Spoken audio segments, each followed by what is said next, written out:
Ang mga opinyon at pananaw sa susunod na programa ay sa mga host at mga panauhin lamang. Hindi ito pananaw ng himpilan o ng pamunuan ng network.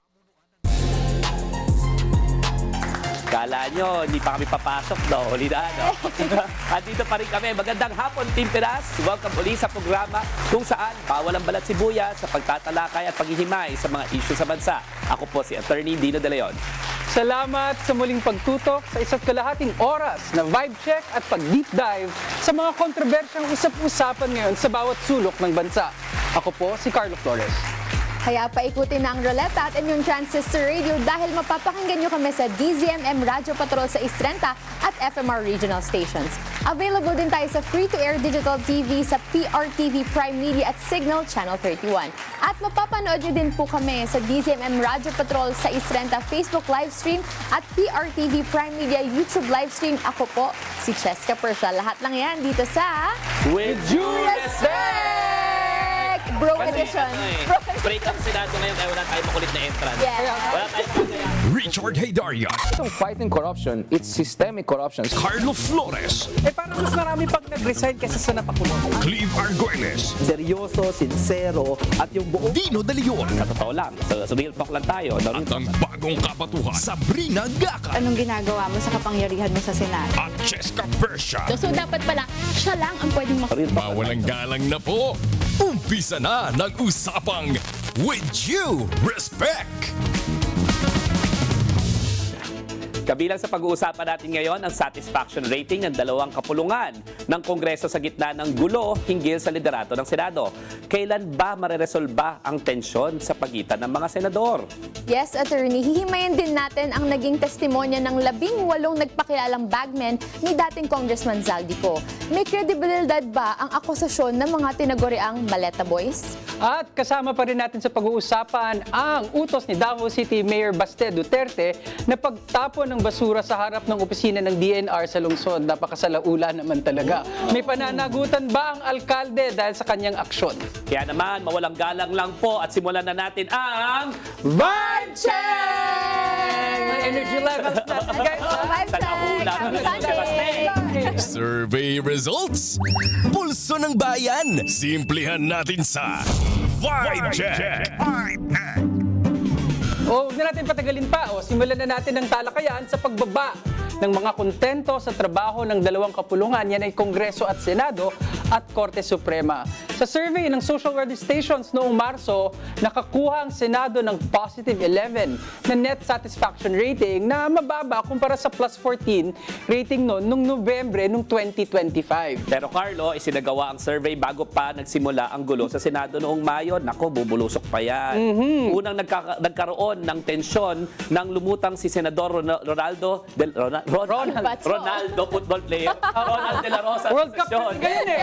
At nahanal na Senate President si Alan Peter Cayetano. Pero makalipas lang ng halos isang buwan, nahalal na si Sherwin Gatchalian bilang Senate President Pro Tempore at Acting Senate President. Kaya nga, attorney, pero bukod sa Senado, bahagyaring bumaba sa positive 13 ang satisfaction rating ng Kamara mula sa positive 14. 6 na puntos naman ang binagsak ng rating ng Supreme Court mula sa positive 17. Sa inyong palagay, ano ang dahilan sa pagbaba ng rating ng tatlong institusyon? Yeah. Pababa ng Sila. pababa. Akala ko nasa Senate lang yung baba. I think Wala in na sa this ratings. first time, no, sa matagal na nating history, na mas mataas ang approval rating, trust rating, no, ng Kamara versus sa Senado. Kasi dati, di ba, ang tingin sa Kamara, ito yung mga very parochial. Oo, Ang distrito kasi. Distrito kasi. Ang tingin dito, hindi maganda yung institusyon. Ang tingin Yes. dito, parang hindi sila independent-minded. Pero sa nakakaraang mga buwan at taon, nakita natin na parang mas ginagampanan ng Kamara yung pag-fulfill ng national interest. Diba? Yung mga investigation sa extrajudicial killings. Nakita natin yan. Yung dito sa pananagutan ni VP Sara, di ba, sa intelligence funds, no? So kitang-kita natin na para bang mas matatapang at mas ang tinatawag natin, di ba, mas states man-like yung Oo. mga congressman versus dun sa circus na nakikita natin sa Senado. At saka bigyan natin ng pugay yung mga matatalino at magagaling dyan sa Kamara, di ba? Andyan sila Chel Jokno, andyan sila Laila De Lima, andyan sila Jervin Luistro, na para bang kitang-kita mo andyan si Congressman Percy, di ba? Kitang-kita mo na mas ginagampanan at mas matatapang at mas malalakas ang loob, no? Diretso lamang sa trabaho, no? Versus wala ka masyadong makita dito sa Senado. In fairness, nung pinag-uusapan yung Pogo, 'di ba? Oo. Yung pinag-uusapan sila Alice Guo, 'di ba? Yung pinag-uusapan yung kay Kibuloy. Yes. Nakita naman natin yung dalawang particular na senador pero under the leadership of Risa Hontiveros. Oo. No? Pero nung nakaraan pa yun eh. Nung Nag-eleksyon na lahat eh, 'di ba? In fact, may kasamahan na tong si Risa Hontiveros na sila Bam Aquino, 'di ba? Sen Kiko. Sen Kiko, mas okay na rin ngayon na dumarami sila diyan, pero parang natatabunan pa rin ng pagkasalahula ng ilang mga senador na para ba tayo nasa circus. So hindi nakakagulat sa akin yung pagbaba nitong approval rating nitong Senado. Tsaka kung titignan din natin, no, para sa mga nakikinig, tandaan natin na ginawa itong survey na ito nung Marso. Ano ba yung pinagdaanan natin bilang sambayanan yan? Yan yung peak ng energy crisis, buhat ng gera sa Iran. Tandaan naman natin na inaasahan sa mga institusyon na yan ay yung panukalang batas na talagang magbibigay ng tulong sa mga kababayan natin. Ang problema, naipasa na yung ilang mga batas, kagaya ng Kalinga Bill, na nasa Kongreso na.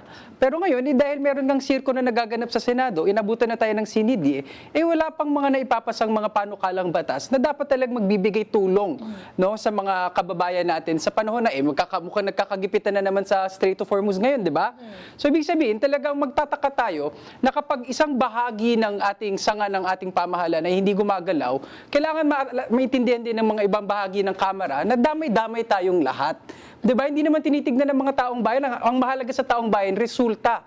No? Napiibsan ba ang kanilang pagdurusa sa araw-araw? Hindi na tinitignan kung ano ba ang epekto ng mga nakabinbin ng mga panukalang batas dahil sa pagdadraba at panggugulo ng mga tao sa Senado. Yes. Yun nga talaga, Carlo, yung kaibahan, no? So, talking about yung mga dating pangyayari sa Senado like last year, kahit na may politika na nag-e-exist, they have different colors, may iba't ibang political leanings yung mga senador natin, mataas yung satisfaction rating kasi nakikita ng mga tao, nagtatrabaho sila. Kahit magkakaiba yung mga opinion nila patungkol nga sa issue, tungkol sa kay Alice Guo, etc., nakikita ng mga tao na at least nagpa-participate yung mga senador natin at ginagawa nila yung trabaho nila sa kanilang komite. Hindi katulad ngayon, puro kaguluhan, puro drama, and dito mo iisipin, bakit man nagkakagulo? Sino bang pasimuno ng gulo na to? Kasi dati naman, kahit na namumulitika sila sa isa't isa, nagbabangayan sila, may it comes to press briefings or their social media, pero patuloy silang nag-work as a collegial body to pass the laws that are important for their constituents. So ngayon,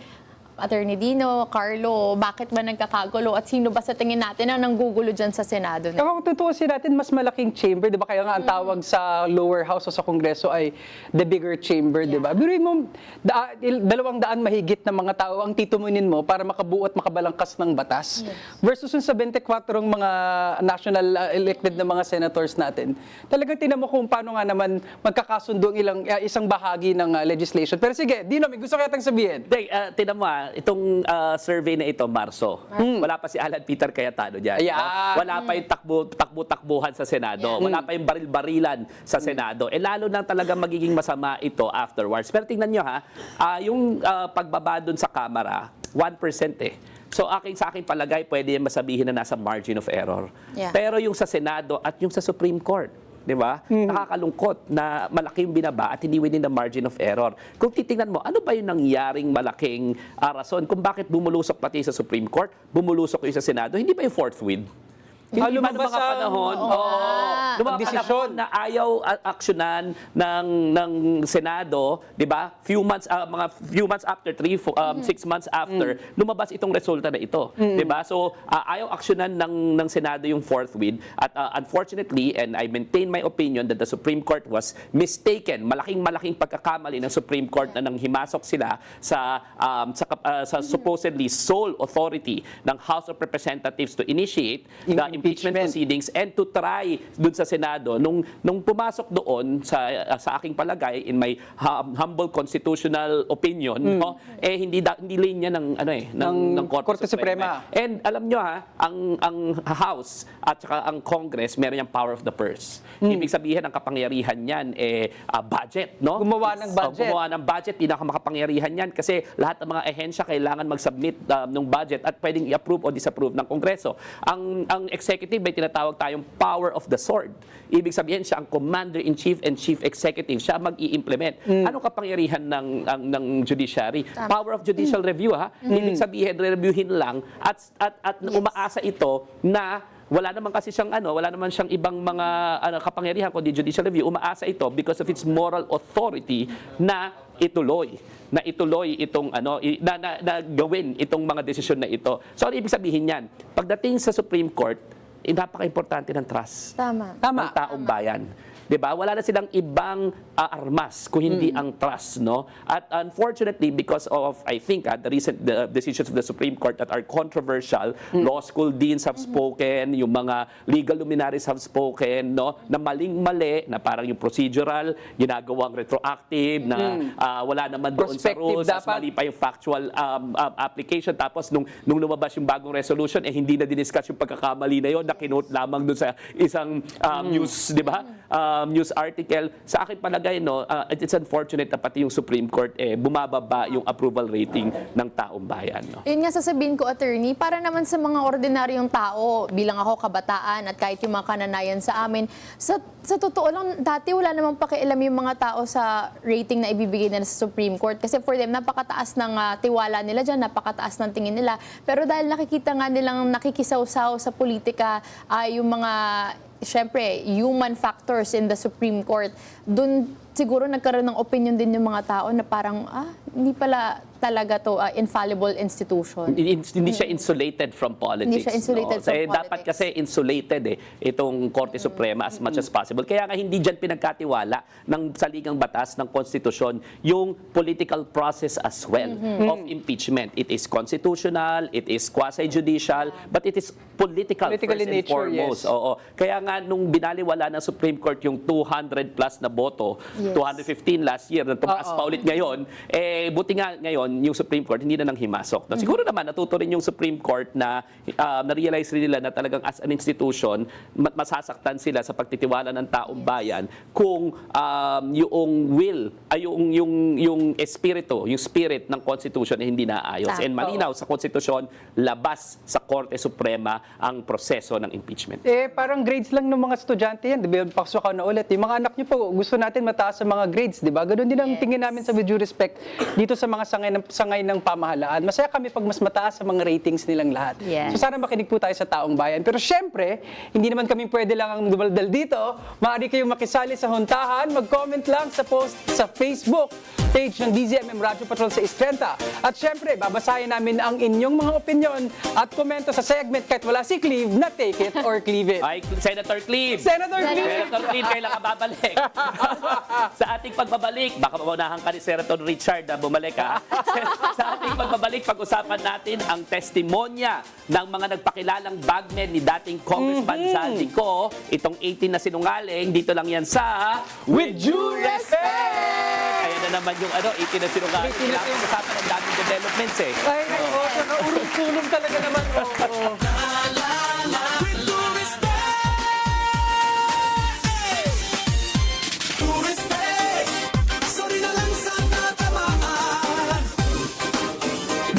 Nakatutok pa rin po kayo sa With Due Respect kasama ang Team Pinas. Now, let's take a deep dive sa mga naging testimonya ng 18 nagpakilalang bagmen ni dating Congressman Zaldico. Humarap ang tinaguriang Maleta Boys sa pagdinig ng Blue Ribbon Subcommittee ng Cayetano Block. At inakusahan din po nila ang ilang mambabatas na nakatanggap ng maletang may perang kickback. Pero marami ang kumwestiyon sa pahayag ng mga 18 sinungaling at tinawag pa silang 18 basurero ng Malacanang.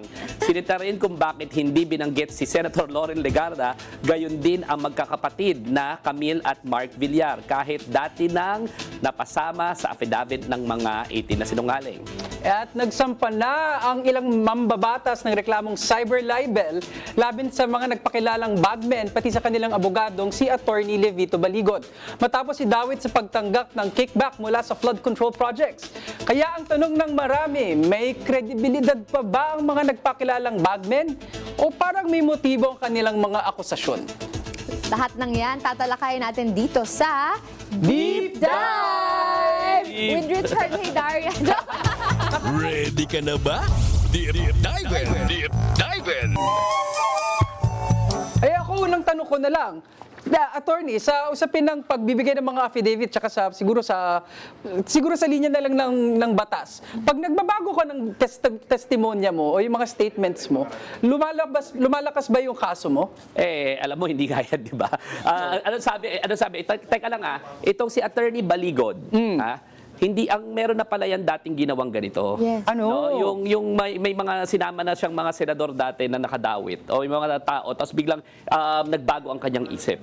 No, dito sa pork barrel scandal. Napoles scandal ba Napoles to? scandal. So hindi na bago yung ganitong na pabago-bago yung kanyang mga ino-offer na testimonya. Having said that, 'di ba last week sinabi ko papailan natin si Loren Legarda? Yes. And the next day biglang sinungaling na yung hindi na totoo, nakasali siya, 'di ba? Nakakatawa lang na selective yung forum. Una, selective kung sino ilalagay nila o hindi. Hindi ba binibigyan natin ng masyadong malaking kapangyarihan itong mga sinungaling na ito? Na kung sino na lang ituturo nila, automatically nasisira ka na. 'Di ba? Kahit na halatang kasinungalingan. Pati yung kay Mark Villar, 'di ba? Si Mark Villar nakakapagtaka lang na si Loren Legarda biglang winidraw nila pagkatapos nating sabihin na fa-filean natin si Loren Legarda at hindi pa rin just because winidraw nitong mga bagmen na ito Right. o mga sinungaling ito doesn't mean na nakawala na itong si Loren Legarda dito sa plunder or sa Graft and Corrupt Practices Act. Yun yung una. Pangalawa, imaginein mo, si Loren winidraw pero si Mark Villar hindi. Pwede ba yun? Oo nga. Hindi, ano ibig sabihin? Oh. 'Di ba? Si Mark Villar ba inahawakan nyo sa leeg? At minimake sure ninyo na sumama pa bago magbotohan.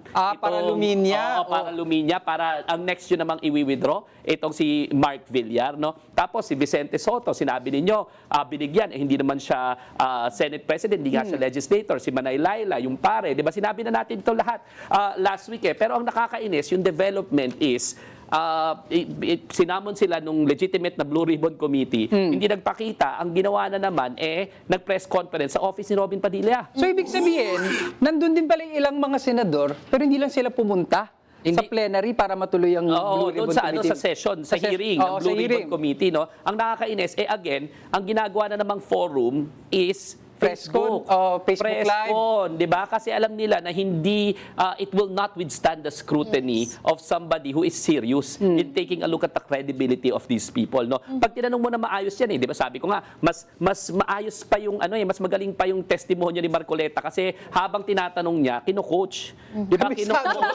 Kabisado pa at saka para bang leading question na nga, sa aming mga abogado hindi pwede mga ganyang klaseng leading question. Objection yan, pag ganyan. So, si Marcoleta, ikaw na lang kaya magkwento. No, ikaw na lang magkwento, mas alam mo di ba? Ikaw ba kumamada? Ikaw ba gumawa niyan? Noon pa man, nung unang presenta ito, mas alam mo pa, kino-correct mo pa yung testimonya, no? So, meron akong suggestion sa'yo, Marcoleta, no? Magpanggap ka na lang, tuloy kasunungalingan naman lahat na pinagsasabi niyo, magpanggap ka na rin lang na nag-double ka as bagman ni Saldico. Di ba? Kasi parang hindi naman malayo yun sa kwento ninyong kutsero. Di ba? Kwentong kutsero talaga So, malinaw sa akin na namimili sila ng forum. Hindi namimili sila kung sinong pwede magtanong. At saka kung sakasakali, gumising na umaga, pinabili ng suka, no? Tapos na-feel nila, ayoko na si Loren. Parang gano'n no? Pagbili ko na suka, ayoko na si Loren. Bukas siguro, sama ko naman siguro si Amy. Diba? Kung anong feelings? Si Tulfo sinama, hindi pa senador. Oo, hindi pa senador. Si Tulfo rin daw, dineliberan. Kasi kung ano nga feelings nila di ba? Ano lang to kung ano yung feel nilang kasinungalingan bukas, Total, captive na audience naman yan ang sambayan ng Pilipino. Total, nabibigyan naman sila ng forum. Total, nabibigyan naman sila ng relevance. So kung masama ang gising nila, napunta sa kanan yung pagtulog nila, lahat ng mga nasa kanan ng mga tao, i-withdraw nila. Pag sa kaliwa, lahat naman kayo dawit. Parang ganun medyo kalokohan na itong 18 sinungaling sa ito. At saka, siguro tama na pinag-uusapan sila kasi wala naman tayo napupulot na katotohanan dito sa mga sinungaling na ito. Itong tingi-tinging, kasi sabi mo yung sari-sari store kanina, itong tingi-tingin na pagbabago ng mga opinion at mga salaysay ng mga 18 bagmen. Gusto na natin taong bayan malaman ng katotohanan. At kung ang magiging kampyon na magsasabi ng katotohanan nyo, mga taong pabago-bago ang pananalita batay sa ihip ng hangin, wala namang kredibilidad. Talagang parang sinasadya bang ilayo sa katotohanan at para lang maipasok sa certain na naratibo o kanilang konklusyon.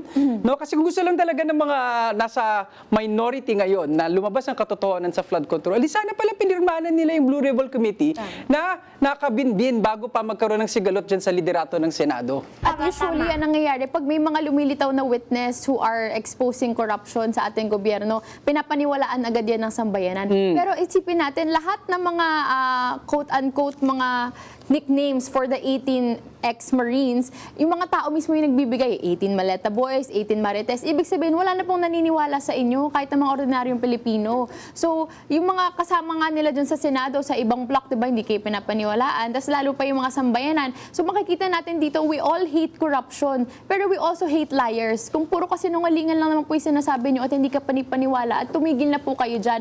Pangalawa, attorney, katulad sa sinabi mo kanina, si Attorney Baligod, tungkol sa PDAF scam, when he got involved, nakasama sa listahan na yun dati pa si Senator Loren Legarda. And then, may history na nga na tinanggal na niya ulit din sa listahan si Loren Legarda. Ngayon, binalik na naman niya. Dito sa 18 Maleta Boys, sinulat niya si Loren Legarda, tapos tinanggal na naman niya. So, ano ba to? Merong existing relationship si Attorney Baligod at si Loren Legarda na love and hate or involves something about power or money? Hindi natin Alam mo pa kung sino sinama niya dati? Sino pa? Sino? Si Senator Miriam Defensor Santiago. At pagsalita. Ang sabi ni Miriam, talagang sinungaling ito kailangan filean ng disbarment.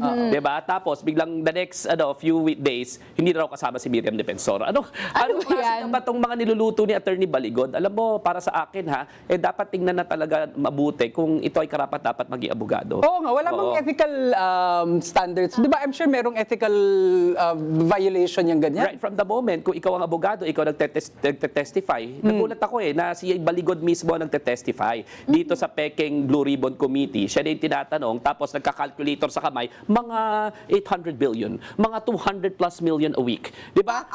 Walang categorical statement na kung magkano talaga, ano talaga, kailan talaga, alam mo naman yan, Attorney Baligod, na hindi yan papasa sa korte. Yes. Kaya nga nagsha-shopping ka ng forum Di ba? Ang nangyari na nga noon, di ba? In-execute nyo to, sinabit nyo sa ombudsman. So bakit hanggang ngayon, nagfe-Facebook at nagpa-press conference pa kayo, pero yung tamang mga katanungan, hindi na dapat, yung tamang mga forum, hindi nyo ina-attendan. Sa aking palagay lang whoever is the Blue Ribbon Committee, ano ba yan? Gatchalian Blackman yan, Erwin Tulfo man yan, or si yung Calamar Coleta man yan, I think the Senate should stop investigating this. Bakit? Kasi you cannot investigate your own. Yes. Diba? So tama na, sayang ng oras ng taong bayan, kahit na sino ka pang Blue Ribbon Committee ka, kahit sino pang under leadership, stop making a mockery of our Senate. Senado po namin yan. Pera po namin, ang ilaw, ang aircon, ang mga pinapasweldong staff dyan. Tapos, ina-allocate ninyo doon sa 18 na sinungaling, and then the Senate is really incapable of investigating its own. Ang mga kasama dyan, sila Jinggoy Estrada, ang kasama dyan, sila CLTG Builders, ang kasama dyan, di ba, ang mga dinadawit dyan, yung mga tao, katulad nila Loren Legarda. So why are we investigating our own? Hindi naman kayo investigative body talaga Di ba? Ano ba talaga yung pakay ninyo kung hindi politikahan dyan? So I appeal to the Senate, kung sino man, kahit na sino man yan na leadership ng Senate, stop investigating the flood control scandal, ibigay nyo na po sa prosecutorial service, ibigay nyo na sa ombudsman. May last question ako. Attorney, dito ang lahat ng common denominator lumalabas ngayon, nagbabago kung sino inaabutan. Itong mga 18 bagmen ba ay maaari ding makasuhan? Kasi parang yun lang hindi nagbabago Sila nag-aabot, sila nangungulekta. Bago sagutin ni Attorney, dagdag ko lang yung sinabi ni NBI Director Matibag na may isang kamag-anak ng isa sa mga 18 marites na ito na pumiyok na sinabi na napangakuan po itong 18 Maleta boys ni Congressman Mike Defensor ng tigpa 5 million pesos para magbigay ng false testimonies. Si NBI Director na nagsabi niya na based sa kanyang source. So isang ano rin yun, factor na dapat pwede silang kasuhan at imbestigahan. Sa akin palagay, baka indispensable sila eh. No, sila yung nag-aabot eh. Pero nakakapagtaka lang, sabi ko nga, na sila lang ang nakakaalam sa balat ng lupa na 800 metric tons ng 800 tonelada ng pera ang mga pinagde-deliver mo. No? So medyo kalokohan talaga to. Pero dapat kasuhan rin talaga sila kung indispensable sila. Alam mo, kahit na Marines ka, kahit na sino ka pa, mayor ka, congressman ka, senador ka, hindi mo kailangan sundin ang illegal na order. Yes. Alam mong illegal yung inaabot pala yung mga pera na yan, talaga may kasalanan rin itong mga Maleta boys, itong 18 sinungalings. Last na, gusto ko lang sabihin dito sa 18 na taong ito, ginagamit po kayo. Yes. Wag po kayong magpagamit. Isipin nyo na lang po yung mga kapamilya ninyo. Isipin nyo na lang po yung mga kaanak ninyo. Isipin nyo na lang po yung taong bayan na tinitingnan kayo at yung buong pamilya ninyo. Sa akin lang, no, wag po kayong magpagamit dito sa mga masasamang elemento na to. For what? For temporary compensation, no? Marami po sa inyo, sinabi nyo nga, ex-Marines kayo, may pagmamahal kayo sa bayan. Yun ang tingin natin, may pagmamahal kayo dati sa bayan. Di ba? Sana alalahanin niyo po yung mga oras na minahal ninyo ang bayan at hindi niyo sinisira ang bayan dahil lang sa mga kasinungalingan sa ngalan lamang ng pera. Kung totoo yung sinasabi nitong si Director Matibag na nabigyan kayo ng pera. Tama na, pwede niyo, you can still go back. Diba? You can still go back and you can actually tell the truth. Not for just your own benefit, pero for the benefit na rin of our nation. Tama. So sa ating Senado at sa 18 Maleta boys, alalahanin po natin, ang taong bayan po ang dapat pinaglilingkuran. Pero time out muna tayo dahil sa aming pagbabalik, samahan niyo po kami sa meriendahang puno ng bangayan. Dito lang yan sa With due Respect! 1.9 viewers.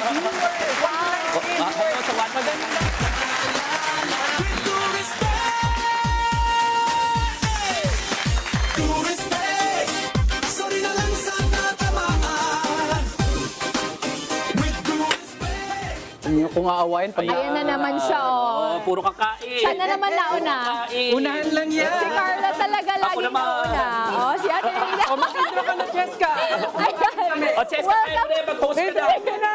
Ako na muna. Welcome pa rin. Welcome pa rin po sa With Due Respect. Tingnan nyo, tatatlo-tatlo lang kami dito pero ang taas pa rin ng energy.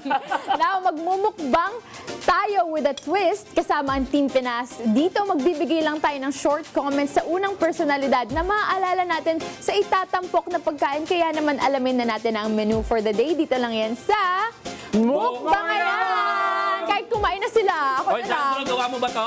Galing naman ni Sandro. Ayoko na. Oh, hindi na pinla yung Mukbangayan. Matamis, maasim, mabait. Ang mga issue ng bansa, titikman dito sa Mukbangayan.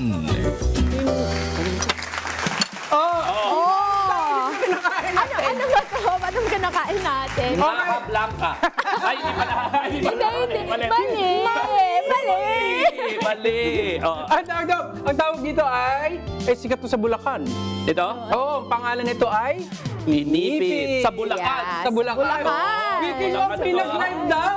May nag-live, may naipit yata sa Bulacan.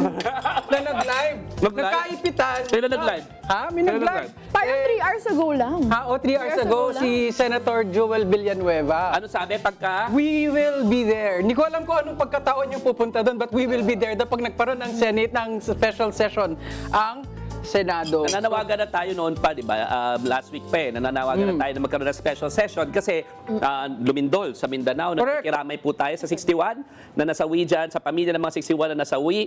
At least nakikita naman natin na mabilis naman ang response ng national government dyan sa Mindanao. Pero dahil nga nangyari yan, nananawagan tayo ng special session kasi ang daming mga batas na nakabinbin dahil sa drama sa Senado at ngayon meron na namang krisis na kailangan siguro ng special special aid package para makarespond tayo, no? Pagka nagkaroon ng special session, syempre, magko-convene. Kapangyarihan kasi ng presidente na magpatawag ng special session kahit na naka-sine die adjournment itong both houses. At walang, kailangan lang ng specific basis para, magandang dahilan ba kung tutusin? Oo. Well, syempre, ang presidente kasi ang nagde-determine nasa wisdom ng presidente yan no? At meron kasi mga information yung presidente na wala sa lahat, no? So kung kinakailangan ng special response, an urgent response, the president can call for a special Tama session. ba, no? Attorney Dino, nangyari yun huli nung pandemic. Di ba bilang nagpatawag ang special session Sa special session para 'di ba pag-usapan niyang Bayanihan to Heal as One Act before, no? So malinaw na I think there is basis at para rin ma-confirm, let's say for example, yung mga members ng Armed Forces of the Philippines na hindi nako-confirm dahil dyan sa drama, baril-barilan, kung ano-anong kalokohan sa Senado, no? It's high time na magkaroon ng special session. Pero, and sabi ni Joel Villanueva, inipit, di ba? From Bulacan, darating daw siya, no? Parang nahuli na naman ako, Meron kasi tayong naririnig, di ba?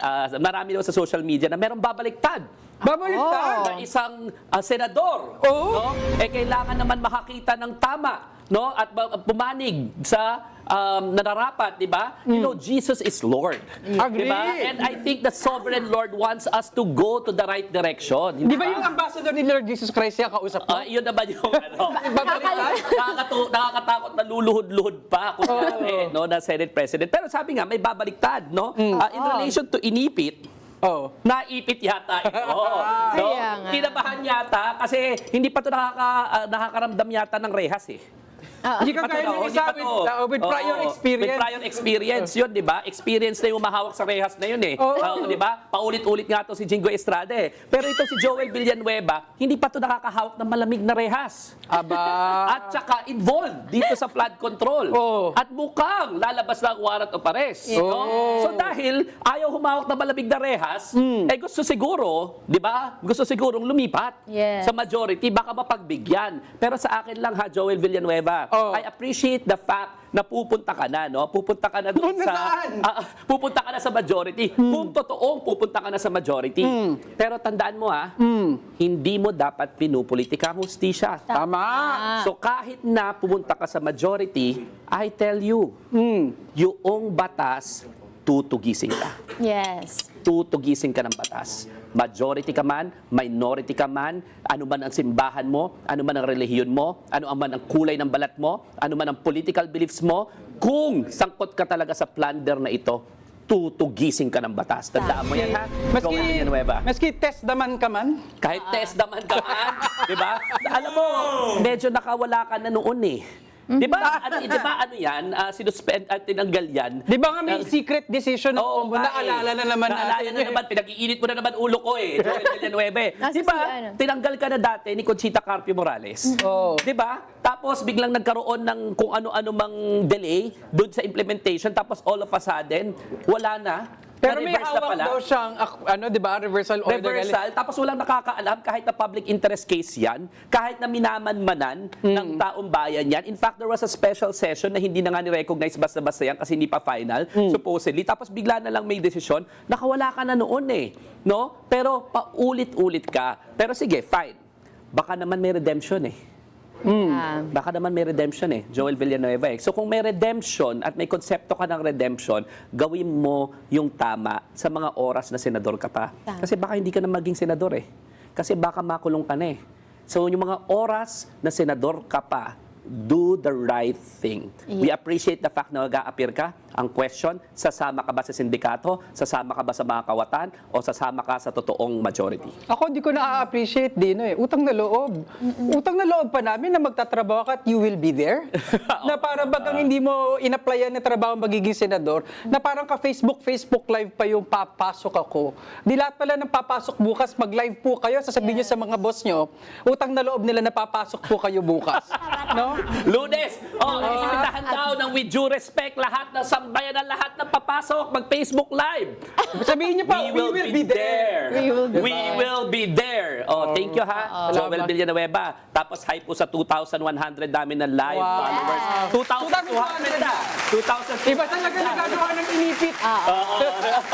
Ang sarap kasi, di ba? Pero habang kinakain ko itong inipit, inisip ko, bakit kailangan pang maipit ng isang senador para lang umappear at umattend ng session para sa kanyang trabaho? So, Senator Joel Villanueva, at bakit hindi mo sa sariling Facebook page pinost yung Facebook Live mo? Tama. Bakit sa yung simbahan ka pa nagtatago ng yung pag-release ng statement na a-attend kapag nagpatawag ang presidente? Hindi ba yung sasabihin mo sa amin, a-attend ka ng session dahil trabaho ko yun at gusto kong tulungan ng ating sambayanan, lalo na yung mga naapektuhan nating kababayan sa Mindanao ng lindol, Tama. na hanggang ngayon hirap na hirap pa ring bumangon. Okay, so sa akin palagay lang ha, hindi ka inipit ka, hindi ng mga tao, hindi ng mga political institutions, no? Inipit ka ng sarili mong mga kagagawan.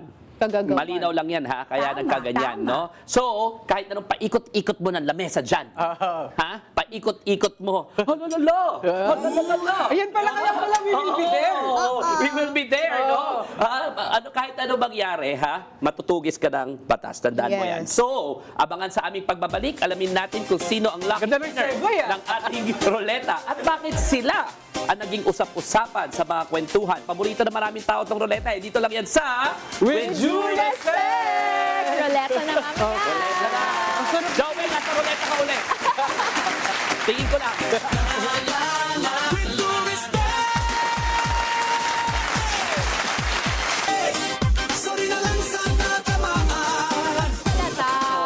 Wag na natin ilagay yun. Okay, kasama ng unay, Kabsat, Diyos Mabalos. Ito pa rin po ang With Due Respect kasama ang Team Pinas. Muli po, ako si Atty. Dino De Leon. Yes, marhay na hapon po, kakamarian dala mga manoy. Ako naman po si Cheska Persha. At wala na ako sasabihin. Kamusta mga Oma? Ako naman po si Carlos Torres.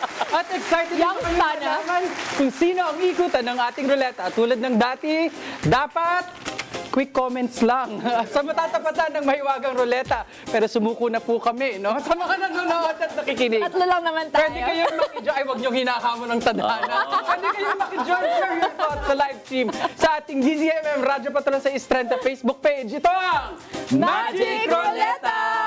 Tandaan niyo kami. Mababawasan kami, wala si Clive, wala si Clive, siya pinakamadaldal. Kami ang tres na last. Maski mag-isa si Atty. Dino, kaya niyang ubusin yung ruleta. Pero parang nasa yung graphics natin ng ruleta? Wala na ba? Wala na. Wala? O sige, go Okay, let's ruleta go. Go Roleta! Time! Paikutin ang Magic Ruleta. Naka-work from home po kasi medyo may konting delay lang po sa Zoom. Parang kailangan ng inipit ng ano natin, tech mo. Okay, sige, huwag natin patagalin pa. Go ruleta! Go Ruleta! Ito po, mamaya. Young star na si Carlo ngayon. Sa mga Oma. Wow! Ang lumabas sa unang stop ng ating ruleta ay si Senator Risa Ontiveros at Acting Senate President Win Gatchalian. Akala ko- Mas kilala bilang hashtag Winry. Akala ko Senator Risa Gatchalian. Ay! Busy lang! Pero di ba, ito raw si Senator Win Gatchalian ang most eligible bachelor Yes. sa Senado. Bachelor pala yan? Oo, never been married, walang kids. Oo nga, Yeah. no? Di ba? Habang si Senator Risa Ontiveros naman, syempre, she's a widower Oo. with children. In fairness dito kay Win Gatchalian, medyo nag-i-improve talaga yung kanyang ano. At alam nyo ba, nung nagsalita Oo. si PBBM dun sa grandstand nung June 12, ay pinalakpakan yung pagbanggit niya, pagbati sa kanya ni Presidente na Senate President pro tempore, pumalakpak ang audience. Oo. Kinikilala talaga. Pero ano ba talaga yung Winry ba? Kasi hindi ko nakita yung hashtag eh. Pero ano ba ito? Lab team ba ito? Political tandem ba ito? Ano ba to? Update lang Okay. natin. Oo. Bilang Gen Z, update natin ang mas nakakatanda. Ano? So ganito kasi yan. Ako ba yung sa ruleta? So ganito kasi yan. Bakit pinumay ko yung inatake? Ay, di Bakit ikaw? Sabi ko yung mga audience, yung mga mas nakakatanda. Pagka unang pumutak, alam mo na. Bato-bato sa lahat Sige, ito na. DJ Cheska. DJ Cheska, I-recap lang ayusin mo. natin. Kaya ko lumaban dito. Suko na mo. Ayan, may mga fan edits kasi at Nino about Senator Win Gatchalian and Senator Risa Ontiveros. Bilang nakikita na sila yung dalawa sa pinaka grounded and pinaka-vocal ngayon sa mga nangyayari sa Senado. So sabi, napakagaling naman itong dalawang senador na to. Pinaglalaban nila kung ano yung tama, ang sipag magtrabaho. Pero mga walang love life. Alam naman natin na medyo nakakatulong sa pagtrabaho ang pagiging inspired. So sabi ng mga tao, i-ship na kaya natin silang dalawa at marami pa silang selfies together. So marami tuloy na edit ang mga Gen Z. So gumawa na sila ng love team. Kumbaga kung may mga Jadine, Katniel, meron ng Winry ngayon. At si Senator Win Gatchalian, siya rin naman na ini-entertain niya. Ano sabi? Nire-share niya yung mga edits ng mga kabataan. Ano sabi niya? Na parang Nakakakilig. Nakakakilig. Na ma-associate Pala sa siya. isang napakatapang at napakagaling na senador, na Yes. pinaka-hardworking na senador, no? Ang ganda rin ng tandem nila doon sa Alice Guo hearings kasi, Yes. no? Di ba? Pero may Financial problema ako sa accountability. Winry eh. Ano? Anong problema mo? Pag nagkatuloyan sila, di dynasty na rin sila doon. Oo nga, no? Oo nga, no? So sabihin natin, Pero nag-graduate na sa Senate Oo. silang dalawa. Graduate na rin ba si, ano? Kaya yun lang naman yung Win dahilan kung bakit hindi ko sila siniship. Kasi mali naman natin magkaroon sila ng ibang elective post sa 2020. Hindi, tsaka huwag tayong malakit sa tunay na pagmamahalad kung meron man. Di ba? Oo. sana totoo Okay, at belated Happy Valentine's Day mula sa With Due Respect. At dahil dyan, Go Roleta! Nakakamiss kasi yung matinong magtrabaho. Masarap suportahan. Correct. May mga ibang love team din eh.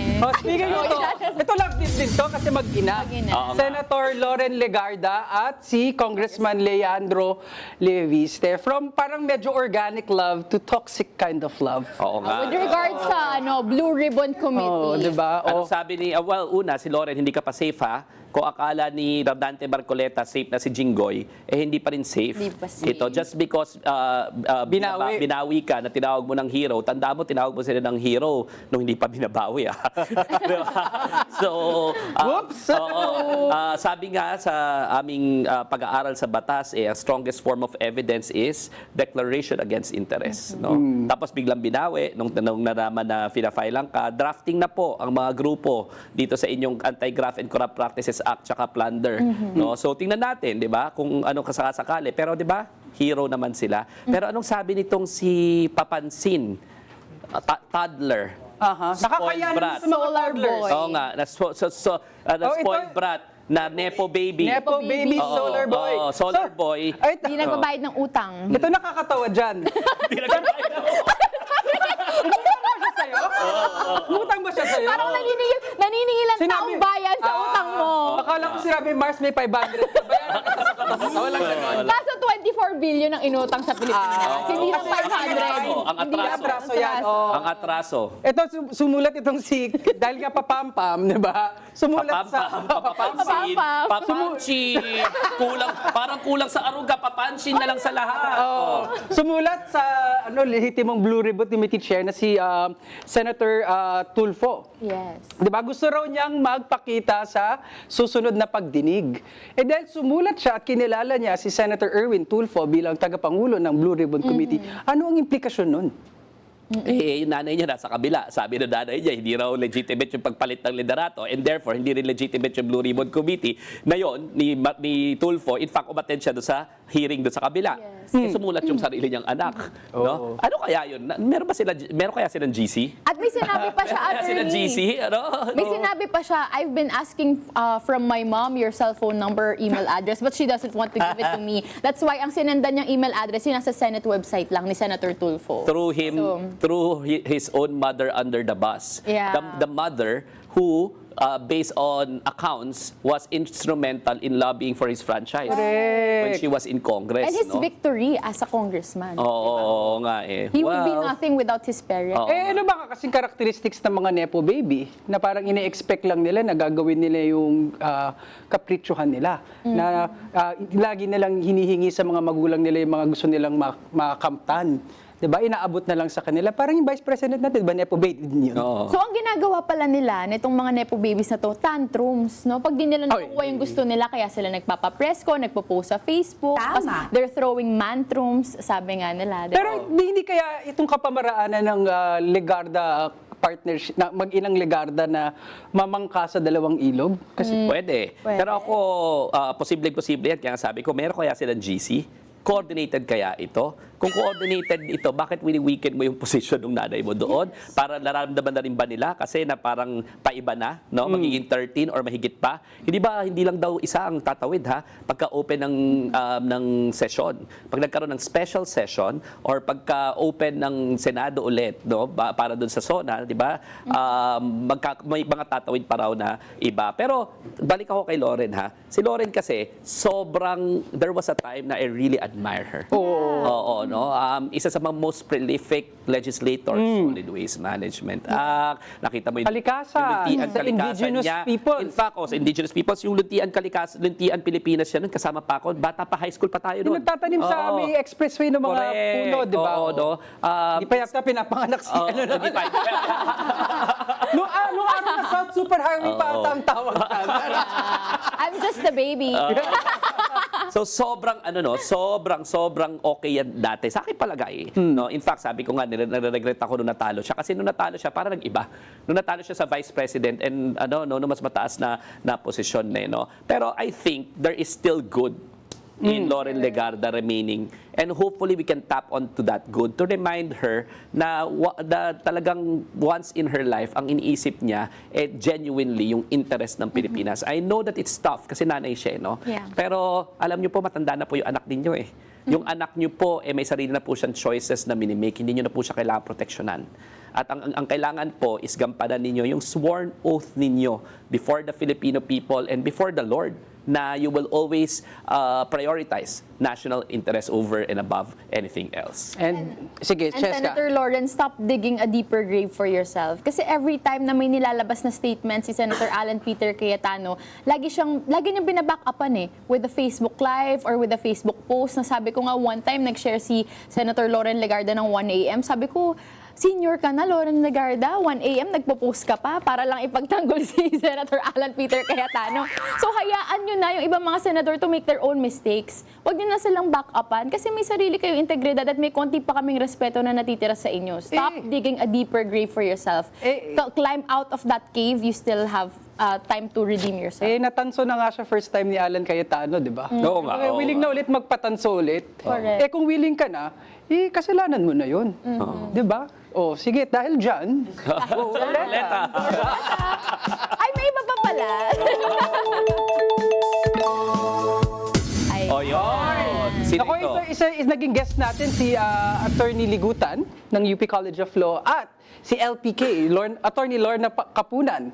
Sila ay pinakilala bilang mga private Prosecutors. Kabilang pa ng ilang mga abogado, no? Mga private prosecutors. We're rooting for them. Mga galing na abogado. To.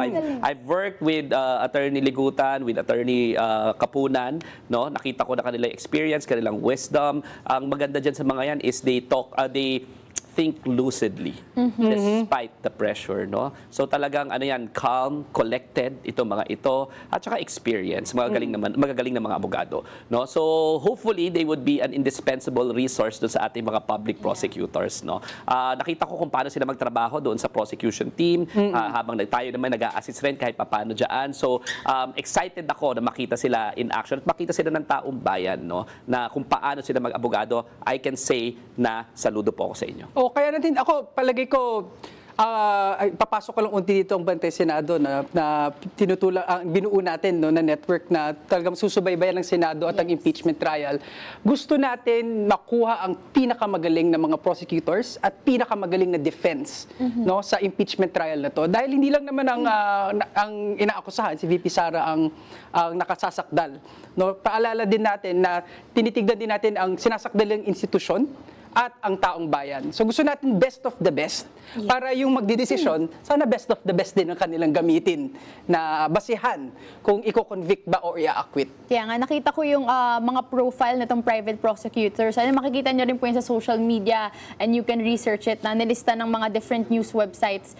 Makikita mo, napakagaling talaga, no? Ang haba na ng kanilang law career, ng legal career nila, at they've handled multiple cases at they've built their own credibility. So, eto na nga, napakagaling ng mga public prosecutors from Congress, ang galing ng mga private prosecutors. Sana yung mga senator judges din natin ay galingan din nila and they act impartial based on the evidence. Dahil ang gusto lang naman natin dito, panagutin lahat ng mga kurakot. Naway, maging inspirasyon mo sila, Cheska. Yes po. Dahil We're rooting for you, Cheska. Thank you po. May nila ko Nung advice. nung nung pangalawang impeachment. Bumabawi sa'yo, nilagay ka sa Ba't ako nasa ruleta? Bakit ako? Yung kay Corona, I was a law student. I was chairperson of the Association of Law Students of the Philippines yung time na yon sa NCR. And then, nagbabantay kami, nag-release kami ng Yes. statement about all the things that were happening during that time. So, bantayan rin ng mga law students itong mangyayari, no? Sa amin kasi mga practicing lawyers, iba rin naman kasi yung yung mga respeto. Yes. Depende sa anong klaseng specialization, experience ang meron ka. Hindi naman automatically, for example, yung kahit yung justice ng Supreme Court, hindi ibig sabihin yan, sila na yung may alam ng lahat. Especially when it comes to practice. And in fact, even in the judiciary, even in yung mga corporate lawyers, iba rin yung respeto nila doon sa practicing doon sa korte. In the same manner, yung mga court lawyers, iba rin naman yung respeto nila doon sa mga corporate lawyers, di ba? Doon sa mga specialists na mga mergers and acquisitions, na mga special projects, no? In this particular instance, alam mo, magagaling na abogado yung nandoon sa public prosecution team, pero kailangan rin nila ng tulong doon sa mga actual practitioners as of the moment, na laging-lagi, yung buhay nila, labas-pasok sa mga korte, labas-pasok sa trial. Pero- Kaya kailangan niyang private prosecutor. So, good luck sa iyong law school life. Pero gusto ko lang linawin, law student ka nung impeachment ni Erap.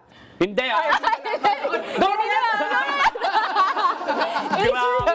Sabay ginawa. Thank you, attorney.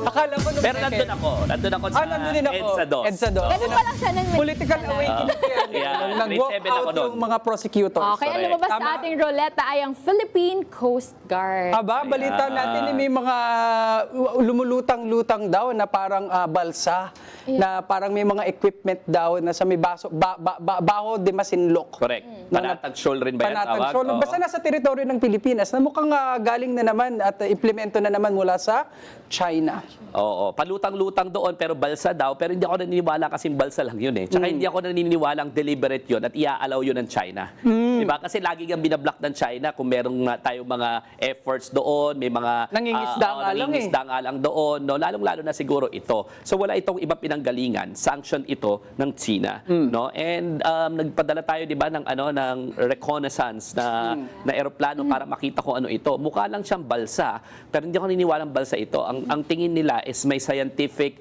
purpose o baka merong ginagawa underground. Yeah. Kasi pwede namang balsa tapos nagbuhukay sa ilalim, 'di ba? Oo. So yun nakakatakot diyan. Again, itong China, respetuhin ninyo ang arbitral award noong 2016 kasi signatory po kayo ng United Nations Convention on the Law of the Seas. Tama. At nakalagay doon sa United Nations Convention on the Law of the Seas, may 200 nautical miles, no? Exclusive Easy. economic zone. At natalo kayo doon. Huwag niyong sabihin hindi kayo sumali at hindi nyo nire-recognize yon kasi merong arbitration clause yung United Nations Convention on the Law of the Seas. So by the mere fact na pumirma ka doon at party ka doon, pag party ka doon na-enjoy mo yung 200 nautical miles mo mula doon sa China at nire-respeto yun ng international community. Tapos kayo ayaw nyo rumespeto kahit na merong arbitration clause doon at natalo kayo, unanimous. Unanimous na yung pagkatalo ng China. At magte-10-year anniversary na yan. Correct. No, this July. Oo, this July. 10 taon na kayong talo. 10 taon pa kayo nagpupumiglas. 10 taon na kayong walang respeto sa international law. Walang kumikilala dyan sa 9-dash line, 10-dash line, kaustang ninyo kung hindi kayo lang. Ay, tsaka yung mga senador. Yung tsaka yung mga senador, tama nga naman. So, ulitin ko, pasensya na po nagkamali po ako doon. Walang kumikilala sa inyo dyan kung hindi kayo lang at si Rodante Marcoleta.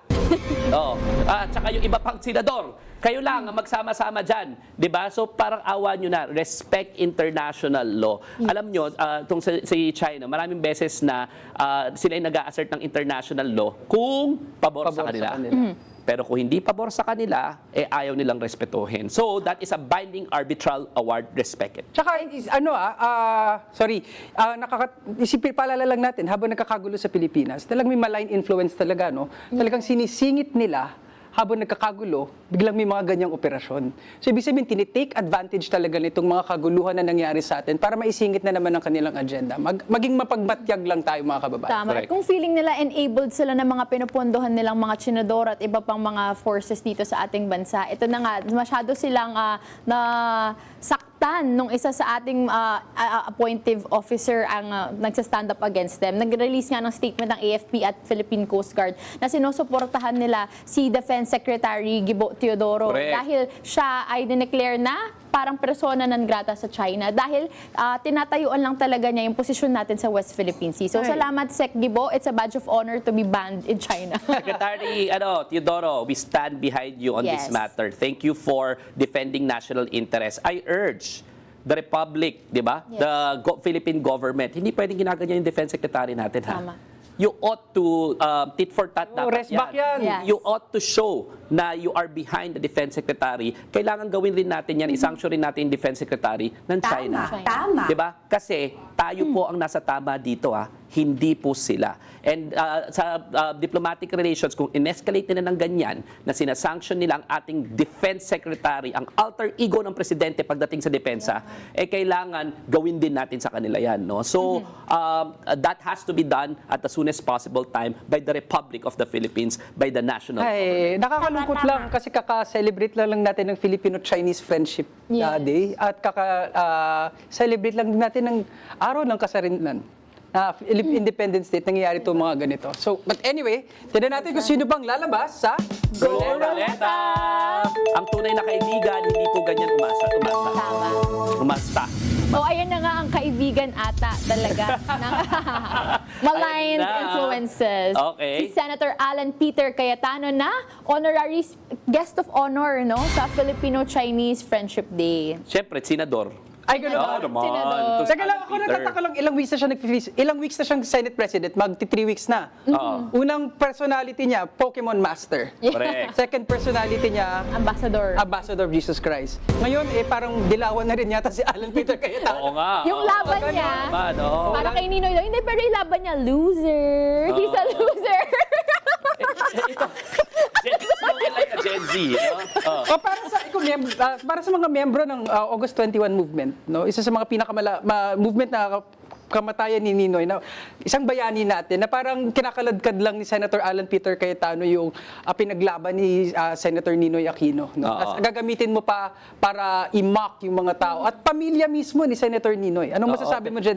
Well, sabi sa August 21 ng August 21 movement na ako'y kasapi, 'di ba? Sinagot namin 'yan at sinabi nila na wag mong ikalad ka rin ang pangalan ni Ninoy kasi nag-stand up si Ninoy Aquino sa mga despots na pinagtatanggol mo. Yeah. Tandaan mo ikaw nagtanggol bilang Secretary of Foreign Affairs ng malawakang patayan sa ilalim ni Rodrigo Duterte. Ikaw na lang naniniwala na Senate President ka pa. Wala nang naniniwala sa'yo. Ni-recognize sa Malacanang. Hindi ka na pinapapirman. May nakita nga akong comics Parang awa nyo na, pirma din ako. Pirma din ako doon sa payroll. Please. Pretty. Alam mo, malaking bagay yun, no? Oo. Yung pati yung mga bangko, Oo. hindi ka na kinikilala. Hindi ka na kinikilala. Nagjo-due diligence yung mga yan, ang mga legal nila. No? Yung Senate staff, hindi ka na kinikilala kasi nga pinapapirma na kay Sherwin Gatchalian. Kung naniniwala ka na Senate President ka at si Sherwin Gatchalian ang pumipirma ng lahat at ikaw ay Senate President lamang sa sarili mong Facebook page at saka sila sinishare ni Lauren Legarda At 1 in the morning. at 1 in the morning at abogado ka, nagtataka lang ako kung bakit hindi ka pumupunta sa Korte Suprema. Bakit? Kasi alam mong walang kwenta yung argumento mo legally. So, ang imbis na pumunta ka sa proper forums, questionin yung leadership nitong si Sherwin Gatchalian, no? Ikaw ay nasa Facebook, no? So, alam mo there comes a time kasi, tandaan mo may collective wisdom kasi yung Senado.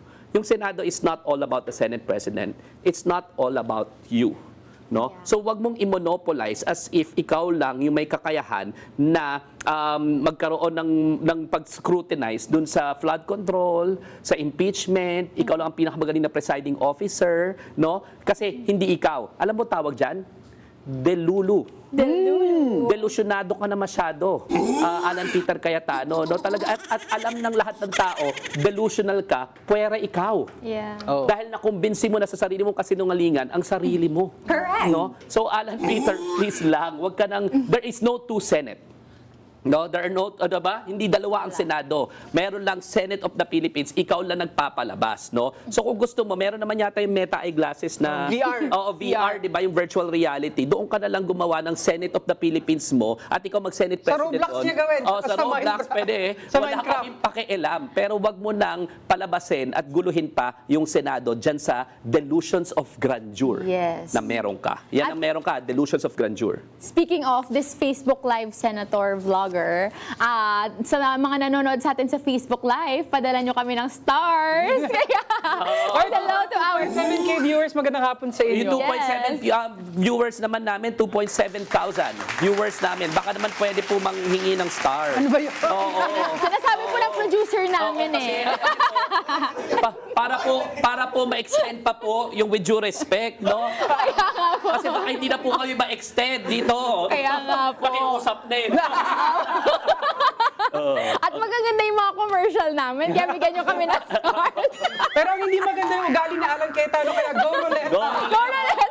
Hoy, Alan, kahit anong pakiusap ka namin, hindi ka namin tatantanan sa mga kalokohan mo. Oh. Okay, so lumabas sa ruleta natin ang logo ng isang pamantasan sa Katipunan, Ateneo de Manila University. So siguro unahin na lang natin, no? Una, nakikiramay tayo sa mga nasawi nung sa nakalungkot-lungkot na insidente sa Aurora, no? At palagi, isa sa mga nag-dominate ng news cycle natin this week, no? At maraming layers, no? Maraming antas ng pwede nating pag-isipan, no? Una, sinirbola natin sa pakikiramay sa pamilya ng mga nasawi at sa community na sumusuporta. No, ano talaga, no, yung nakikiramay tayo dyan sa Ateneo de Manila community, ang dami nakita natin mga kaibigan natin dyan. Alam mo, ang dami rin hindi nakapagsalita kaagad at naiintindihan mo yun kasi naghihinag-pace, nasasaktan sila, no. Pero I honestly think, ang pinakamagandang opinion na nakita ko dyan yung kay Dean Tony Lavinia, na Ateneo through and through, no. Sobrang Atenean yan. Na ang sinasabi nila, di ba, yung konsepto ng cura personalis. Yes, Oo, yes. no, na care of the whole person in a compassionate way. Naintindihan naman natin bilang abogado ako, no, na gusto siguro manahimik muna nung una. Siguro pwede yun kung ordinaryo kang organisasyon eh. Pero we expect more from our leading university. Yeah. Di ba? Ateneo, it's an intellectual lighthouse. It has always been a moral compass of the Republic of the Philippines, no? And nung sinabi dun sa statement na parang statement, walang muka, no? Para bang it's more of a PR nung mga oras na yon kesa real attempt to understand ano nangyari at i-console yung pamilya. Nagsalita yung nanay ng isang biktima na hindi nga ako sinabihan Hindi ko nga alam kung ano nangyari, no? At saka tapos lumabas rin yung isang mga kapanayam ng isang alumni na grabe raw pala talaga itong training na ito sa Baler, tapos paulit-ulit na ginagawa at nakalagay doon sa Aurora na may mga sign doon na beware. It's not safe, no? Ang masakit po kasi diyan is yung basketball player ng Ateneo at kung sino man, pinagkatiwala nila ang buong sarili nila doon sa komunidad, pinagkatiwala nila ang young career nila. And of course, we have to ask, di ba, ano nga ba yung magiging pananagutan ng university? Nagtataka lang ako kung bakit sabi nila on leave daw yung coach. No? Pero bakit hindi nila preventive suspension? Nagtataka lang ako doon. So yung leave kasi para bang voluntary act pa own volition pa nung coach at hindi action ng university, no. So nakikiramay tayo, hopefully makita na natin kung ano talagang yung katotohanan diyan, no. At tingnan rin natin kung may pananagutan yung Ateneo de Manila as an institution because they are they're expected to also hire yung competent, yung safe, nagsalita rin yung Coach. dating asawa Yung nung coach, di ba? Coach Tsaka yung Lab. anak niya raw supposedly na winar na yung Ateneo de Manila, no? About whether safe ba yung mga bata o kahit na hindi mga bata, hindi pa naman yan ganyang katandaan, di ba? 18 to 25 yan, no? Yun yung titingnan natin kung okay ba yung pagka-hire dito sa coach na ito. Alam mo, biyakin natin, no? Yung pag-criticize, hindi natin kinikriticize ang Ateneo bilang institusyon. Ang kinikriticize ng taong bayan ay yung action at inaction na nangyari. Because the university could have done better. At yun naman yung gusto nating sabihin na, at siguro para sa pangkalahatan na din, yung mga taong mahal talaga yung institusyon nila, talagang tumitindig at sinasabing mali yung nangyayari, let's do better. Yeah. 'Di ba? So, sana pagpatuloy na yung pagtugon ng institusyon na sagutin yung mga tanong ng taong bayan. Pero ang hindi nakakatuwa, yung mga nagtitake advantage ng pagdadalamhati ng komunidad at ng pamilya. Suotin mo ba naman yung jersey nung yumao at pumosing ka ng ganito as a senator? Ano yung ganito para sa mga nasa radyo? Naka-Duterte post. Naka Duterte post, pinoliticize yung pagdadalamhati tsaka yung event, no? Parang awa nyo na, wag naman po doon sa oras ng paghihinagpis na gagawin ninyo itong about the Dutertes. Ano, about again politics, no? Hindi ito dapat politika at this is beyond politics supposedly, no? Talaga karir-bari-rabarin ito si Robin Padilla. Ayan, pakikiramay po sa pamilya ni Rene tsaka ni Divine Adili, sa kanilang mga kaibigan at ang kanilang mga kaibigan. Pero syempre, we are calling for justice and accountability. We respect Ateneo as an institution. So ipakita na lang po natin ang true values ng mga true Blue Eagles. So ayan po, sa ating pagbabalik, pag-usapan naman natin ang utos ni Mayor Baste Duterte na pagtatapon ng basura sa tanggapan ng DENR. Dito lang yan sa With due respect! Ang bigat ng huli. Oo nga, no?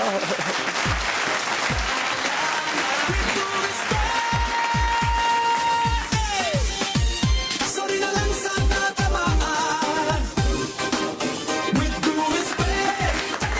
Welcome back sa With Due Respect, kasama ang Team Pinas dito sa segment na BS Politics, also known as Bawal ha, Bawal ang Balat Sibuyas. Pag-usapan natin ang naging utos ni Davao City Mayor Sebastian Baste Duterte ng pagtatapon ng basura sa harap ng opisina ng DENR sa lungsod. Ginawa ang utos matapos pansamantalang suspendihin ang operasyon ng gumuhong New Carmen Sanitary Landfill kung saan dalawa ang namatay. Yes, layon sana ng suspensyon na bigyan daan ang stabilization efforts at tiyaking sumusunod sa requirement ang landfill. Pero sa halip na makipagtulungan, isinama pa ni Mayor Baste sa garbage collection point ang opisina ng DENR. Sa ngayon, iniimbestigahan na ng DILG ang posibleng pananagutan ng alkalde sa insidente. Allergic pa naman sa pananagutan ng mga Duterte. Ipinalabas nga ang utos ilang araw bago ang malakas na lindol sa Mindanao. Binisita ni Vice President Sara Duterte ang ilang biktima ng lindol para magbigay ng tulong. Pero nasaan nga ba ang iba pang opisyal mula sa pamilya Duterte ngayong kailangan ng tulong ng kanilang kababayan sa Mindanao? Sasagutin natin yan dito lang sa Balat Sibuyas! Bawal. Basura. Bawal ang pikon. Huwag kang BS. Balat sibuyas. So ano sa inyong palagay dito sa mga aksyon ni Baste Duterte? O unahin natin sa'yo, Cheska. I call it a mantrum. A man tantrum talaga. When they don't get what they want, itong mga nepo baby talaga, nagmamantrums lang talaga sila. Why would you do such a thing? No? Alam naman natin ito ay legal process. There has to be something, stabilization efforts nga to. Tapos, porket hindi lang nasunod yung gusto mo, agad-agad, o kung ano man, nagtathrow ka lang ng tantrums. I have nothing to say. Kasi his personality, his behavior has always been consistent. Yun ang alam mo, sa mga magjojowa nga talaga, ang hinihingi ng mga tao sa kanilang partner, consistency. Sa pagiging sweet, sa pagiging caring. Pero itong si Baste, nakikita ko consistent siya eh. No, consistent sa bad behavior nga lang. Hindi sa good behavior. So, yan na lang po ang masasabi ko, attorney. Ako, alam nyo, dumaan yung linggo this week. Yun ay halimbawa ng isang natural disaster. Itong ginagawa ni Mayor Baste Duterte ay human-made disaster in the form of a public health issue or isang malaking banta sa public health. Ano bang ugali ng alkalde mismo ang nag-i-instruct sa mga taong bayan niya na magtapon ng basura irresponsibly sa isang government facility? Imbis na sinusolve mo yung problema, kung matinong alkalde ka, ang unang mong gagawin, paano natin titipunin ng mga basura at malalagay sa pansamantalang landfill? Ang solusyon mo, at sa bagay, Tatak Duterte, ay itambak mo sa opisina na ginagawa lang naman yung trabaho nila. Sa bagay, allergic nga naman sila sa pananagutan at gusto yung mga performative at yung mga ganyang mga aksyon na kunyari may ginagawa. Tandaan natin ha, by law, si Baste is the chair of the local waste board, no? Ibig sabihin, 3 dekada na silang namumuno sa Davao. Bakit hindi nila naayos yung problema ng basura? Bakit may gumuguho pa dyan at hindi sila nakaharap ng alternative site? Ito mga Duterte. Tapos nagtatapon ng basura kung saan-saan. Sila yung nagge-generate ng public health crisis. Ito mismo si Baste, no? I think ginawa na ito ng ombudsman dati, preventively suspend itong dating mga mayor dahilan sa hindi pag-implement ng Solid Waste Management Act properly. So dapat sa akin palagay, masuspend na immediately, preventively suspend itong si Baste Duterte pending investigation of the illegal thing, yung legal order niya na itambak yung basura sa harapan ng DENR. Anong klaseng kabastusan yan? Anong klaseng kalokohan yan? No? Yan ay Tatak Duterte! Tatak Duterte talaga yung mga kabastusan, kababuyan, kawalang hiyaan, band-aid solution, brusko-bruskuhan, pero walang solusyon. 30 years na kayo sa Davao. Hindi deserve ng taong bayan ng Davao yung basura na problema na yan, yung ugali ninyong basura. Alam ko ang problema, basura, pero hindi dapat yung ugali ninyo, yung governance ninyo, basura rin. No? So sa akin, it can be the ombudsman or it can be the office of the president who can preventively suspend itong si Baste Duterte at gawin nila yan sa lalong madaling panahon because he can intervene in actually suppressing yung ebidensya sa violations ng local waste management act. Balita ko nung kasagsagan nung lindol ano ba yung i-cancel mo yung biyahe mo papuntang Hong Kong ba? O China? 'Di ba? May krisis ka sa basura, lumindol na expected normal na ma-expect magkaroon ng aftershock na pwedeng mangyari anywhere. Pero ano ginawa ng isang butihing alkalde ng Davao City? Sumibat, nawala. Nagpunta sa China ng kaibigan nila. Baka No? umuwi. Oo. Ano ba, Baste, bakit ka pupunta sa China kahit na may crisis dyan sa Davao? Asan ba boss mo? Di ba boss mo nasa Davao? Yung taong bayan na nakakakuha ng isa sa pinakamalakas na lindol na na-experience ng Pilipinas sa Mindanao? O may iba ka bang boss sa China? No? Bakit ka nagpupunta sa China ng mga oras na yan? Nagtataka lang kami. Kailangan ka supposedly ng taong bayan dyan. Dyan, sa Davao, pagkatapos mong utusan na ikalat yung mga basura ng mga Davaoenyo, no? I think yung mga Davaoenyo, kailangan purgang-purga na dito sa ganitong klaseng leadership. Basura lang, hindi nyo pa inayos. No? For 30 years. 30 years kayo, 30 years na walang kwenta yung governance nyo pagdating sa pag-aayos ng basura. Tapos, nung ginawa ng DNR yung trabaho, dahil kailangan nila i-regulate yung basura, kailangan nila make sure na maayos yung landfill, sasabihin ninyo, tambakan nga ng basura yung harapan ng opisina nila, no? Anong klase yan? So, as much as possible sa aking palagay, kailangan na aksyonan yung ganitong klaseng leaders, not just by the government should suspend Baste si Duterte forthwith, but yung taong bayan ng Davao, you deserve better governance. Hindi nyo dapat problema itong klaseng basura dahil sa basurang governance ng mga Duterte. Attorney, this is just another proof that the Duterte family are delusional. Kasi ang delulo nila is that they don't think they live in a democratic republic. I think they feel like they own the kingdom. They are the kings of Davao. They feel like they are dictators and rightfully so, they are acting as if they are authoritarian and dictators. Kasi kung totoong democratic leader ka, you will be there for people in times of crisis. Kung totoong democratic leader ka, you have compassion for your people. Kung totoong democratic republic ka, you respect equally itong branches of the government who are helping you do your work. So I don't think they believe that they live here in a democratic institution. I think they believe they are authoritarians and kings of their own kingdom in Davao. So kayo, stop with your delulu. Nasa Pilipinas po kayo, demokrasya po to. Hindi po kayo naghahari-harian dyan na gagawin nyo lang yung gusto nyo at hindi nyo gagawin yung hindi nyo gusto. Gawin nyo yung trabaho nyo. Pasalamat ka nga, ikaw naging mayor, di ba? Your dad was elected as mayor. Pero ikaw lang nakaupo dahil nakakulong siya ngayon sa dahig. Correct. So gawin mo po ang trabaho mo sa posisyon mo as mayor. Saka siguro baka panawagan na rin sa mga mamamayan ng Davao City na sa 2028, it's also time to take out the trash. Tama. Alam mo sa akin lang, huli na sa lahat, no? PR move ito. Hindi ako naniniwala hindi sinadya ito ni Baste Duterte. Bakit? Hoy, Baste, ang dami mo mga videos dati na pa-English ka, iba yung slang mo. Ngayon, Bisaya ka na magsalita na parang tatay mo. No? So parang biglang Bumubulong-bulong na din. Bumubulong na rin, tapos sinahawak-hawakan na rin yung muka. Diba itong si Baste? PR yan. Nahuling-huli ka namin dati nung konyo ka magsalita. Bro! So sinusubukan mo maging tatay mo Okay? Pati ito, ginagawa mo, sinusubukan mo yung mga bruskuhan lahat. PR ito, pero hindi bagay sa'yo, una sa lahat, at hindi ka parang tatay mo dahil konyo-konyo ka noon, at pangatlo sa lahat, no, illegal yan. Yung bruskuhan na ganyan, kumita na. Kumita na 10 years ago. Laos na yung ganyan dahil nakita na namin kung paano ang epekto niyan sa taong bayan. So tama na yung pagiging laos mo. Magtrabaho ka, hindi yung PR na lang, laos pa. Eh baka naman, huwag mo na pigilan si Basti, baka gusto niya rin maging karton. Naman, oh. Kaya babasahin na natin ang inyong komento sa ating talakayan ngayong araw. At syempre, bilang mga judges, magdidesisyon kami if we will either take it or cleave it. Nawala si Cleve. Maybe sarili ka na. Where are you? Miss you, Senator. Get or cleave it. Okay, so dito natin babasahin digitally ang ating first comment. Yes. So for cars. Asa na ang first comment First comment natin. Kasulukuyan siyang natatraffic sa EDSA. Okay, from Tinsales, 9,500. 3 weeks as SP. APC, 3 weeks of shameful governance. Crisis after crisis. Still not giving up. Leaving the position vacant. Greed or power is an insult to the democratic process. Take it or cleave it. Take Take it. Take it. Cleave it. Oo. Cleave it ka? O bakit? Bakit ka cleave it? Di naman nagtrabaho si Alan kayo. Nagtrabaho lang eh.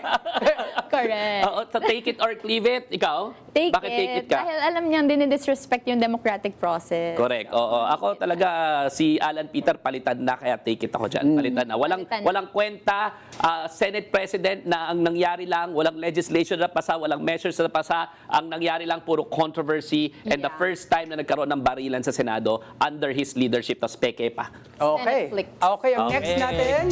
Next comment from Miel Dolce. For me, congressmen today work harder and with more dignity than in the Senate. The people see that the HOR is more courageous against corruption. So for her, take it or cleave it. Take it.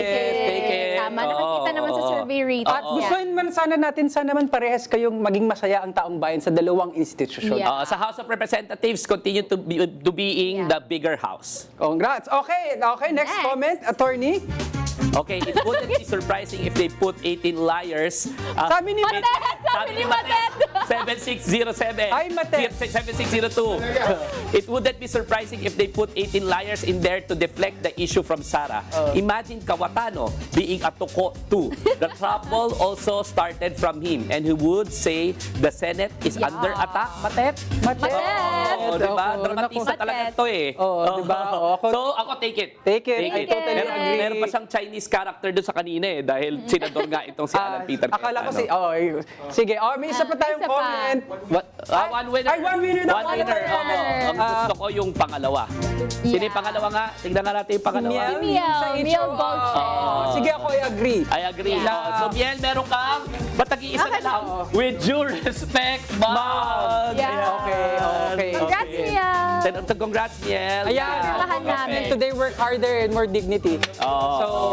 So sinasabi natin, no, paalala lang natin, sana keep up naman yung ibang ahensya ng Kamara, ng legislation. Okay? Okay. Alright. So, again, no, nagkaroon na naman tayong ha? Okay, may moment of silence tayo ngayon. Ay! Congratulations kay Talking Toshi Sports, no? Nanalo from Caloocan City. Uy, autographed yung... Pirma ko po yung nasa upper left. Okay. Yan. Okay. Hindi troll, ito yung totoong tao. Thank you with due respect sa souvenir na mug. More power to us. Maraming salamat. Sabi Keep niya, on- PS, Attorney Dino, kalma. Akala ko takbo na sa Senado eh. Ron, Dino, run! Mga kababayan, niyanig tayo ng lindol at niyanig tayo ng mga isyong politika at niyanig tayo ng basurang hindi tinatapon sa Davao. Pero patuloy nating pinapaalala sa Team Pinas. Mahalin natin ang Pilipinas, isa lang ang ating bansa. Napakaganda nito. Panoorin natin itong video.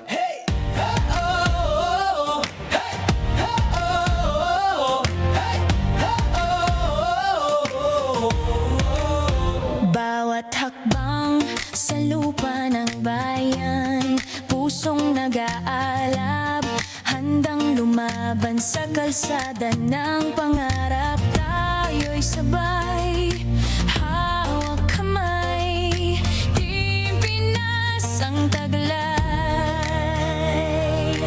Bagong umaga, tayo ang simula, liwanag ng pag-asa, Team Pinas ang dala.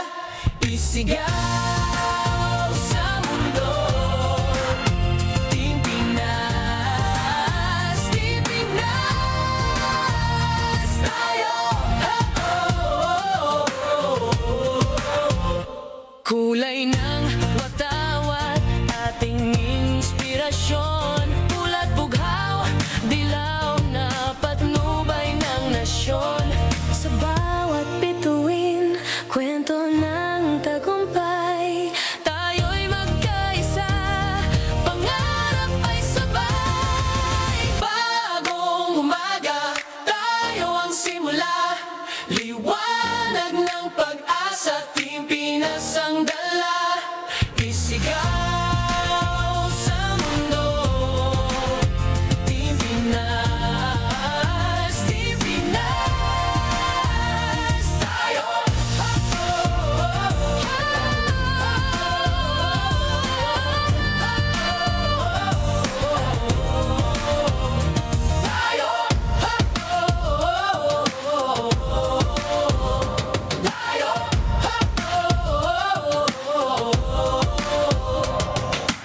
bagong umaga, tayo ang simula.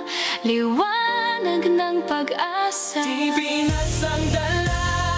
Isigaw sa mundo, Team Pinas, Team Pinas. Tayo. Hindi ko maabot eh. Oh. Mahal natin ang Pilipinas, di ba? At dyan na naman po nagtatapos ang isa't kalahating oras ng bardagulan at malamang talakayan natin sa iba't ibang issue sa Pilipinas. Yes, muling maraming salamat po sa lahat ng naki-vibe check at naki-deep dive ngayong hapon. Nabitin ba kayo sa kwentuhan? Huwag po kayong mag-alala dahil makakasama niyo po ulit kami sa susunod na linggo. Sunod ninyong mapakikinggan sa DZMM Radyo Patrol sa Istrenta, FMR radio stations at PRTV ang programang Travel ni Awel. Kasama si Papa Awel Paz. Tandaan, wala pong personalan. Dito lang yan sa With Due Respect! Happy Saturday! Wow!